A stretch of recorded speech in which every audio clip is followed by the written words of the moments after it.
ቶማስ ፍራንክ የቶተናም አዲሱ አሰልጣኝ ሆነው ተሾመዋል። ትናንትና በ6 አመታት ውስጥ ለአምስተኛ ጊዜ ቋሚ አሰልጣኝ ሾመዋል። ቶተናም አንጅ ፖስቴኮግሉን ከ2 አመታት በኋላ አሰናብቷል። እኛ አሰልጣኝ 17 አመት ምንም አይነት ዋንጫ ያላገኘውን የፍጻሜ ተፋላሚ ቢሆንም ማሸነፍ ያልቻለውን ቡድን ከ17 አመት በኋላ ሻምፒዮን አድርገዋል። የአውሮፓ ሁለተኛውን ትልቁን ውድድር ግን ደግሞ አምና ቶተናም በሊጉ በጣም ደካማ የውድድር አመት ነው ያሳለፈው። ከወራጅ ቀጠና አንድ ደረጃ ብቻ ከፍ ብሎ ነው የተረፈው በፕሪሚየር ሊጉ። ሶስቱ ክለቦች በጣም ደካማ ስለነበሩ ነው። ፉክክር ቢኖር ቶተናም በጣም የሚያስገው ቡድን ነበርና ሁለት አይነት መልክ ያለው ውድድር ነው ያሳለፈው። በአውሮፓ ሻምፒዮን ሆኗል፣ ግን በሀገር ውስጥ ውድድር ደግሞ ደካማ ነበረ። ስለዚህ አንጅ ፖስቴኮግሉን አሰናብቷል። ተጫዋቾች ደስተኛ ያልሆኑ ተጫዋቾች አሉ። ቫንዴቪን በጣም አስገራሚ ውሳኔ መሆኑን ተናግሯል። አምበሉ ሰን ሄዩንግሚንም የቀድሞ አሰልጣኙን ሌጀንድ በሚል አድንቋል። ተጫዋቾች ጋር ጥሩ ስሜት አይደለም ያለው፣ ግን ክለቡ በቀጣይኛ አሰልጣኝ በሰሜን ለንደን መቆየት የለባቸውም በሚል አሰናብቷል። ምትካቸው የሆኑት ደግሞ ቶማስ ፍራንክ ናቸው። በጣም አሪፍ አሰልጣኝ ነው የሾመው። የ51 አመቱ ዴንማርካዊ ለመጀመሪያ ጊዜ በሻምፒየንስ ሊጉ ያሰለጥናሉ ማለት ነው። በብሬንትፎርድ ለ7 አመታት ቆይተዋል። በሶስተኛው አመት ከሻምፒየንሺፕ ወደ ፕሪሚየር ሊግ አሳድገውታል። ያለፉት 4 አመታት ደግሞ የአሰልጣኙን አቅም በደንብ ያሳዩ ናቸው። ምክንያቱም ብሬንትፎርድ ብዙ ገንዘብ የሚመደብ ክለብ አይደለም። በጣም ጥቂት ገንዘብ ነው ያለው። ያንን ገንዘብ በሚገባ ሁኔታ ማዋል ይኖርባቸው ነበርና ተጫዋቾቻቸውን ያሏቸውን ተጫዋቾች ተጠቅመው በፕሪሚየር ሊጉ መቆየት፣ ጠንካራ ተፎካካሪ መሆን ነበረባቸው። ያንን ነው ያደረጉት። በ4 አመታት ውስጥ ተፎካካሪም ሆነዋል። ባላቸው በደረጃቸው ልክ ተፎካካሪ መሆን ችለዋል። ቶተናም እስከ 2028 አስፈርሟቸዋል። ቅድም እንዳልኩት በ6 አመታት ውስጥ 5ኛ አሰልጣኝ ሆነዋል። ፖቼቲኖን ካሰናበተ በኋላ ቶተናም ቋሚ የሆኑ አሰልጣኝ በማከል ያሰለጠኑ ሌሎች አሰልጣኞችም ጊዜያዊ አሰልጣኞች እንዳሉ ይታወቃል። ቶተናም ተጫዋቾችንና ስብስብን በማሳደግ የተመሰከረላቸው አሰልጣኝ ማግኘቱን አሳውቋል። ቶማስ ፍራንክ ከረዳቶቻቸው ጋር ነው ወደ ቶተናም የሚያመሩት። አምና 17ኛ ደረጃን ይዞ ነው ያጠናቀቀው። 22 የሊግ ጨዋታዎችን ተሸንፏል። በጣም ከባድ ደካማ ክብረ ወሰን ነው። 38 ነጥቦችን ብቻ ነው ያሸነፈው። የመጨረሻዎቹ ጨዋታዎችን እንረዳለን። በፕሪሚየር ሊጉ በተለይ ቶተናም መቆየቱን ካረጋገጠ በኋላ የዩሮፓ ሊግ ፍጻሜ ስለነበረና የውድድር አመቱን አጠቃላይ ማዳን የሚችለው የዩሮፓ ሊግን በማሸነፍ ወደ ቻምፒየንስ ሊግ በመግባት ስለነበረ ትኩረት አልሰጣቸውም። የመጨረሻ ጨዋታዎችን ተሸንፏል። እነዚህንም ከግምት ማስገባት አለብን። አጠቃላይ ግን የውድድር አመቱን መልክ በፕሪሚየር ሊጉ የነበረውን የሚቀይር አይደለም። 22 ጨዋታዎችን ተሸንፏል። 38 ነጥቦችን ብቻ ነው የያዘው። ደካማ የውድድር አመት ነው በታሪኩ በፕሪሚየር ሊጉ ያሳለፈው። የዩሮፓ ሊጉ ዋንጫ ግን ሁሉን ነገር ቀይሮለታል። አንደኛ ወደ ቻምፒየንስ ሊግ መጥቷል። ከፍተኛ ገንዘብ ነው የሚያመጣው። በትልቅ ውድድር ነው የሚሳተፈው። ተጫዋቾችንም ለማስፈረም ያቀልለታል። በቻምፒየንስ ሊግ መሳተፍ ስለሚፈልጉ ተጫዋቾች የአውሮፓ አሸናፊዎች አሸናፊ ዋንጫ ተፋላሚም ሆኗል። እኛ አሰልጣኝ በዋንጫ የሚጀምሩበት እድል አላቸው። በእርግጥ የሚጫወቱት አስደናቂ ከሆነው ከፓሪስ ሰን ጀርማ ጋር ነው። የአውሮፓ ቻምፒየንስ ሊግ ፍጻሜ ላይ ጠንካራ ሲባል የነበረውን ኢንተር ሚላንን ባዶ አድርጎ ያሸነፈ ቡድን ነው። 5-0 ያሸነፈ ቡድን ነውና ይሄንን ቡድን ነው የሚገጥሙት። ጠንካራ ተፋላሚ ነው፣ ግን ደግሞ እድል አለው። አዲስ ቡድን ነው የሚያሰለጥኑ ተጫዋቾችም በአዲስ አሰልጣኝ ስር ብዙ ጊዜ የመነሳሳት ቋሚ የሆነ እድል ይኖራቸዋልና ያንን ለመጠቀም በብዙ ተነሳሽነት ይጫወታሉ፣ ተፎካካሪ ይሆናሉ፣ እድል አላቸው። ስለዚህ በትልቅ ዋንጫም ሊጀምሩ የሚችሉበት እድል ይኖራል። ብሬንትፎርዶች አንረሳህም ብለዋቸዋል። በእርግጥ የሚረሱ አሰልጣኝ አይደሉም። በብሬንትፎርድ ያሳዩት ከሻምፒየንሺፕ አምጥተው ቡድኑን ተጫዋች እየለቀቀባቸው እንኳን ጥሩ ቡድን ሰርተው አሳይተዋል። 10 ሚሊዮን ፓውንድ ቶተናም ለብሬንትፎርድ መክፈሉ የአሰልጣኙን አቅም የሚያሳይ ነው አይደለ? ጠንካራ አሪፍ አሰልጣኝ መሆናቸውን የሚያሳይ ነው። በብሬንትፎርድ የፕሪሚየር ሊግ ደረጃቸውን ስንመለከት በመጀመሪያ ዓመት 13ኛውን ያጠናቀቁት በጣም አስገራሚ ነበረ። ከታች መተው ነው ያንን ያደረጉት። ቀጥሎ 9ኛ፣ ቀጥሎ 16ኛ፣ ባለፈው የውድድር ዓመት ደግሞ 10ኛ ደረጃን ይዘው አጠናቀዋል። ትልልቅ ክለቦችን ሁሉ አሸንፈዋል። የማንቸስተር ዩናይትድን ያሸንፉበትን ኦልትራፎርድ ላይ ያሸንፉበት በታሪካቸው የሚያስታውሱት ይመስለኛል። አምና ኢቫን ቶኒን አጥተዋል፣ ወደ ሳውዲ ሸኝተዋል። ትልቁ አጥቂያቸው ነበረ፣ ከ20 በላይ ጎል ያስቆጠረ። ግን ደግሞ ዊሳን አምጥተው ከብሪያን ኤምቦሞ ጋር ጠንካራ ፊት መስመር መመስረት ችለዋል። አሁን ትኩረታቸው በቶተናም ብሪያን ኤምቦሞን የብሬንትፎርድ ያሰለጠኑትን ተጫዋች ወደ ቶተናም መውሰድ ነው። ማንቸስተር ዩናይትድ ነው የተሻለ እድል ያለው፣ ግን ቶተናም እንደሚፈልገው እየተነገረ ነው። ሴሜኞንም በተመሳሳይ ከቦርማውዝ መውሰድ ይፈልጋሉ። ይህም ተጫዋች በማንቸስተር ዩናይትድ ይፈልጋል። እሳቸው ትዕግስት በእግር ኳስ በጣም ወሳኝ ነው ይላሉ። የገቡበት ክለብ ደግሞ ትዕግስት የሌለው ቡድን ነው እና ይሄንን እንዴት ይወጡታል በሚል ይጠበቃል። በሃይላይን ሲጫወት ነበረ ቶተናም በአንጅ ፖስቴኮግሉ ስር። ጥንቃቄ እንደሚያክሉበት በጣም ግልጽ ነው። ቡድናቸው ለሙከራ ወደ ጎል እንዲጠጋ የሚፈልጉ አሰልጣኝ ናቸው። ብዙ ሙከራ ከቦክስ ውጪ አያደርግም። በፕሪሚየር ሊጉ 23 በመቶ ነው ሙከራዎችን ከቦክስ ውጪ ያደረገው ቡድናቸው። ባለፈው የውድድር ዓመት ቶተናም 28 በመቶ ሙከራ አድርጓል። ስለዚህ ይቀንሱታል ተብሎ ይጠበቃል። ማንቸስተር ዩናይትድ 36 በመቶ፣ ወልቭስ 38፣ ኢፕስዊች ታውን 39 በመቶ። እነዚህ ናቸው ከፍተኛውን ሙከራ ከቦክስ ውጪ ያደረጉት። አንዳንድ አሰልጣኞች አንድ ቡድን ከቦክስ ውጪ የሚሞክር ከሆነ ደካማ ነው ብለው ያስባሉ። ወደ ተቃራኒ ግብ ክልል ሊበልጥ መቅረብ አይችልም፣ አማራጭ የለውም ብለው የሚያስቡ አሉ። እንደ አንድ አማራጭ ነው መታየት ያለበት እንጂ የቡድኑ ዋነኛ ማጥቂያ ወይም ደግሞ ከዋነኛ የማጥቂያ መሳሪያዎች አንደኛው መሆን የለበትም ብለው የሚያስቡ አሉ። ለማንኛውም ቶተናም 88 በመቶ ከቦክስ ውጪ የሚሞክር የነበረውን ቡድን ያን እንደሚያሻሽሉት ይጠበቃል። የአየር ላይ ኳስ ላይ በጣም አሪፍ ናቸው። ካላቸው ስብስብ አንጻር ነው ቡድን የሚገነቡት ይጠበቃል። በእርግጥ ግን ደግሞ እዚህ ላይ አሪፍ ቡድን አስቀድሞ ሰርተው አሳይተዋል። ፋውል ብዙ የማይሰራ ቡድን ነው የሚሰሩት። ምክንያቱም ከቆመ ኳስ ጥቂት ጎሎች ከተቆጠሩባቸው ቡድኖች መካከል አንደኛው። ለዚህ አንደኛው ምክንያት ብዙ ፋውል አይሰራም። ስለዚህ ኳስ ብዙ አይቆምም ማለት ነው። ተጋጣሚ ቡድን ከቆመ ኳስ እድል አያገኝም። በዛ ላይ ደግሞ ወደ ማዕዘን ምት ኳስ እንዳይወጣ በጣም ይጠነቀቃል። እንደዚህ አይነት ነገሮችን ያደርጋል እና ማንቸስተር ሲቲ ብቻ ነው ጥቂት ፋውል ከብሬንትፎርድ በላይ የሰራው። በታች ነው የሚባለው ጥቂት ፋውል የሰራው ማንቸስተር ሲቲ ብቻ ነው።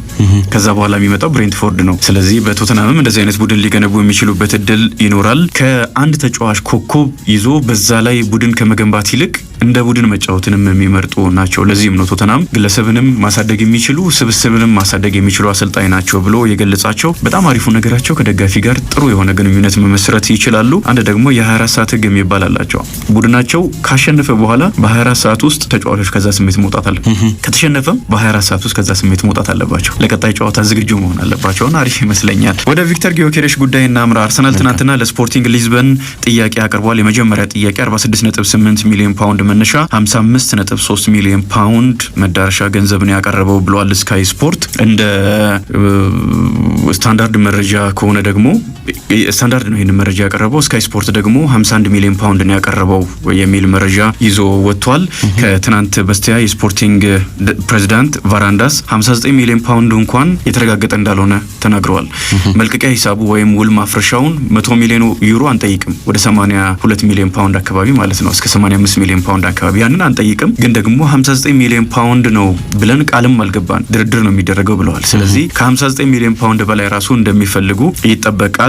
ጥያቄውን ውድቅ ማድረጉም የሚጠበቅ ነበረ፣ ከዛ በላይ ገንዘብ ስለሚፈልግ ክለቡ። ሁለተኛ ጥያቄ ይዞ አርሰናል ይሄዳል የሚጠበቅ ጉዳይ ነው። ተጫዋቹ ግን በ102 ጨዋታዎች ለስፖርቲንግ ሊዝበን 97 ጎሎችን አስቆጥሯል። ከ20 በላይ ጎል የሆኑ ኳሶችን አመቻችቶ አቀብሏል። ከስፖርቲንግ ሊዝበን ጋር በዚህ ክረምት መለያየት ይፈልጋል። በተለይም ደግሞ የአውሮፓ ቻምፒየንስ ሊግ እድል ወዳለው ክለብ ነው ማምራት የሚፈልገው። አርሰናል ያንን እድል የሚሰጠው ክለብ ነው። ባለፉት ዓመታት በቻምፒየንስ ሊጉ ጠንካራ ተፎካካሪ መሆን ችሏል። በተጠናቀቀ የውድድር ዓመት እስከ ግማሽ ፍጻሜ ተጉዞ በሻምፒዮኑ በፓሪስ ሰን ጀርማ ነው በግማሽ ፍጻሜ የተሸነፈውና ቀጣይ ዓመትም በቻምፒየንስ ሊጉም በፕሪሚየር ሊጉም ተፎካካሪ እንደሚሆን የሚጠበቅ ክለብ ስለሆነ የቀረው አጥቂ ነው ለዋንጫ እየተባለ ነው። አማካይ ስፍራ ላይ ዙቢሜንዲን በጣም ጠንካራ ተጫዋች ለማስፈረም ተቃርቧል። የመስመር አጥቂም ለማስፈረም ጥረት እያደረገ ያለ ቡድን ነውና ጠንካራ ተፎካካሪ እንደሚሆን ስለሚጠበቅ ይህ ተጫዋች ደግሞ እድሜው 27 ነው። ሌላ ድል ለማግኘት ብዙ እድሜ ወይም የሚጠብቅ አይደለም። 22 23 ዓመት እድሜው ቢሆን ወደ ሌሎች ክለቦችን ማምርቶ ለቀጣይ ዓመታት በቻምፒየንስ ሊግ የመጫወት እድል አለኝ ብሎ ሊያስብ ይችላል። ግን አሁን 27 ዓመቱ ስለሆነና ቆይቶ ስለሆነ ብቃቱን ማሳየት የቻለው እነዚህ 2 ዓመታት ናቸው በስፖርቲንግ ሊዝበን ያሳለፋቸው በትልቅ ደረጃ የተጫወተበትና በዚህ ምክንያት አርሰናልን ምርጫው አድርጓል። ግን ደግሞ ወደ ማንቸስተር ዩናይትድ ቢያመራም ችግር የለበትም። ቀዳሚ ምርጫው ነው እንጂ አርሰናል ማንቸስተር ዩናይትድንም የመቀላቀል ፍላጎት አለው ያማይሳካ ከሆነ። በስፖርቲንግ ሊዝበን ግን ቀጣይ የውድድር ዓመት መቆየት አይፈልግምና ቫራንዳስ አስተያየት ሲሰጡ ቀጥታ ጊዮኬሬሽን የተመለከተ እንደሆነ ግልጽ ነው። ምክንያቱም ማመጽ ጀምሯል አሁን ከክለቡ ለመውጣት። በዚህ ምክንያት ትናንትና እሱም አስተያየቱ ሰጥቷል። ብዙ የተባለ ነው፣ አብዛኛው ሐሰት ነው፣ ትክክለኛ ሰዓት ላይ እናገራለሁ ብሏል። ምን ሊናገር እንደሚችል መጠበቅ ይኖርብናል። ወኪሎቹ ተነጋግረናል። ባለፈው የውድድር ዓመት በስፖርቲንግ ሊዝበን ሲቆይ 59 ሚሊዮን ፓውንድ የሚያመጣ ክለብ ካለ ለመልቀቅ ተጫዋቹ ፍላጎት ካለው ወደ ክለቡ የመጓዝ ፍላጎት ካለው ለመልቀቅ ተግባብተዋል እና እንደዚህ አይነት መታመን ሊኖራቸው ይገባል። አስቀድሞ የሰጡትን ቃል ሊጠብቁ ይገባል የሚል አቋም አለው። በዚህ ደረጃ ነው ሁለቱ የሚገኙት ጊዮኬሬሽ እና ስፖርቲንግ ሊዝበን። ማንቸስተር ዩናይትድ ይዞ የሚሄደው ጥያቄ ይጠበቃል። ሌሎችም ክለቦች በዚህ ዝውውር ውስጥ አሉ፣ ዩቬንቱስ፣ ሮማን የመሳሰሉ ክለቦች። ማንቸስተር ዩናይትድ የኢኪቲኬን ዝውውር በድጋሚ ተቀላቅሏል። መጀመሪያ በዚህ ተጫዋች ዝውውር ውስጥ አለ ሲባል ነበረ። ከዛ በኋላ ወደ ቪክተር ጊዮኬሬሽ አዞረ ፊቱን። አሁን ደግሞ በድጋሚ ኪቲኬን ከአይንትራክት ፍራንክፈርት ለማስፈረም የሚደረገውን ጥረት ተቀላቅሏል። በእርግጥ ፍራንክፈርት 85 ሚሊዮን ፓውንድ ነው ለዚህ ተጫዋች ዝውውር የሚፈልገውና ክለቦች ይሄንን ገንዘብ የሚከፍሉ አይመስለኝም። በጣም ከፍተኛ ገንዘብ ነው። በዋናነት 1 አመት ነው የተጫወተው በትልቅ ደረጃ። የፈረንሳይ ከ21 አመት በታች ብሔራዊ ቡድን ተጫዋች ነው። ለዋናው ብሔራዊ ቡድን አልተጫወተም። አንድ ጊዜ የተመረጠ ይመስለኛል፣ ግን የመጫወት እድል አላገኘም። ከ21 አመት በታች ነው ብሔራዊ ቡድን ሲጫወት የነበረው። 1 አመት ነው የተጫወተው፣ ግን ያለፈው ውድድር አመት በጣም አስደናቂ ነው። ከ20 በላይ ጎል አስቆጥሯል።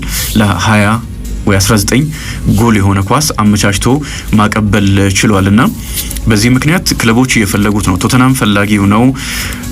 ሌሎችም ክለቦች አሉ፣ ከእንግሊዝ ውጪ ያሉ ክለቦች። ማንቸስተር ዩናይትድም የዚህ ተጫዋች ፈላጊ ሆኗል። ስካይ ጀርመኒ የመጀመሪያውን ንግግር አድርጓል ብለዋል። የመጀመሪያ ንግግር ካደረገ ያለውን ጽኑ ፍላጎት የሚያሳይ ነው። በቀጣይ እርምጃ ለመሄድ ክለቡ ስለ ተጫዋቹ መረጃዎችን ይሰጣቸዋል። ከዛ በኋላ ይሄንን ያክል ገንዘብ ብለው ያቀርባሉ። ከዛ አይንትራክት ፍራንክፈርት የሚመልሰው ነው የሚጠበቀውና የመጀመሪያውን ሙከራ አድርጓል ማለት ነው ማንቸስተር ዩናይትድ። ቴዎ ሄርናንዴዝን በተመለከተ ሚላንና አትሌቲኮ ማድሪድ ሳይስማሙ ቀርተዋል የሚል መረጃ ወጥቷል። አስቀድሞ መስማማታቸውን የሚገልጹ መረጃዎች ነበር ሲወጡ የነበሩት፣ ግን በሚከፈለው ገንዘብ ላይ አልተስማሙም። ኤሲ ሚላን 21.2 ሚሊዮን ፓውንድ ከዚህ ተጫዋች ዝውውር ማግኘት ይፈልጋል። አትሌቲ ደግሞ 17 ሚሊዮን ፓውንድ ነው ያቀረበውና ዝውውሩ ቆሟል የሚል መረጃ ወጥቷል። ይህንን ተጫዋች ማስፈረም የሚችል ከሆነ በጣም አሪፍ ተከላካይ ያገኛል። በጣም ብልጥ ተጫዋች ነው። አትሌቲኮ ማድሪድም አስቀድመም ነበረ። ከዛ በኋላ ነው ወደ ሪያል ማድሪድ ሄዶ ከእንደገና ሪያል ማድሪድም ሳይሳካለት ቀረና ወደ ኤሲ ሚላን ሄደው ከኤሲ ሚላን ጋር ሻምፒዮን መሆን ችሏል። የጣሊያን ሴሪያን ጥሩ የውድድር አመት አሳልፏል። ግን ከዚህ የውድድር አመት በላይ የሚቆይ አይመስለኝም። በአውሮፓ የመቆየት ፍላጎት አለው። ለዚህም ነው ከአል ሂላል የመጣለትን እጅግ በጣም ግዙፍ የሚባል ሳምንታዊ ደሞዝ ገፍቶ በአውሮፓ አቆያለሁ ያለው። በመጨረሻም ዳርዊን ኑኔዝን በተመለከተ ሊቨርፑል እየተጫዋች ከዚህ በላይ በክለቡ እንደማይቆይ አሁን ያረጋገጠ ይመስላል። ለስታንዳርድም ሌሎች መረጃ ምንጮች ይሄንን ይዘው ወጥተዋል። ግን ደግሞ 59 ሚሊዮን ፓውንድ ነው ከዚህ ተጫዋች ዝውውር የሚፈልገው። ኦሲሜንን ማስፈረም ይፈልጋል። ኦሲሜን ደግሞ እስከ 60-65 ሚሊዮን ፓውንድ ነው ከናፖሊ እየጠየቀ የሚገኘው። ቢያንስ ያንን ገንዘብ ማግኘት አለበት። ከአምና እንደምታስታውሰው ከሳውዲ እስከ 59 ሚሊዮን ፓውንድ ድረስ ለሊቨርፑል ጥያቄ መጥቶለት ነው ውድቅ ያደረገው። ተጫዋቹም ወደዛ መሄድ ፍላጎት አልነበረውም። ያንን ስታንዳርድን ያስቀምጠው ሊቨርፑል ያኔ 59 ሚሊዮን ፓውንድ ቀርቧል። ስለዚህ 59 ሚሊዮን ፓውንድ ነው አሁን የሚፈልገው። ከ25 ሚሊዮን ፓውንድ ድረስ ይከስራል ማለት ነው። ይሄን ተጫዋች ካስፈረመበት ከቤንፊካ ሲያስፈርም ግን 59 ሚሊዮን ፓውንድም ከፍሎ የሚወስድ ክለብ ካለ በጣም አሪፍ ይመስለኛል። ሌሎች ዝውውሮች ላይ ይሳተፋል። ቬርትዘን ዝውውር አጠናቋል። ፍሪምፖንግን አስፈርመዋል። ኪርኪዝን እንደሚያስፈርም ይጠበቃልና ሌላ አንድ አጥቂ የሚያስፈርም ከሆነ በድጋሚ የእንግሊዝ ፕሪሚየር ሊግ ዋንጫን ለመውሰድ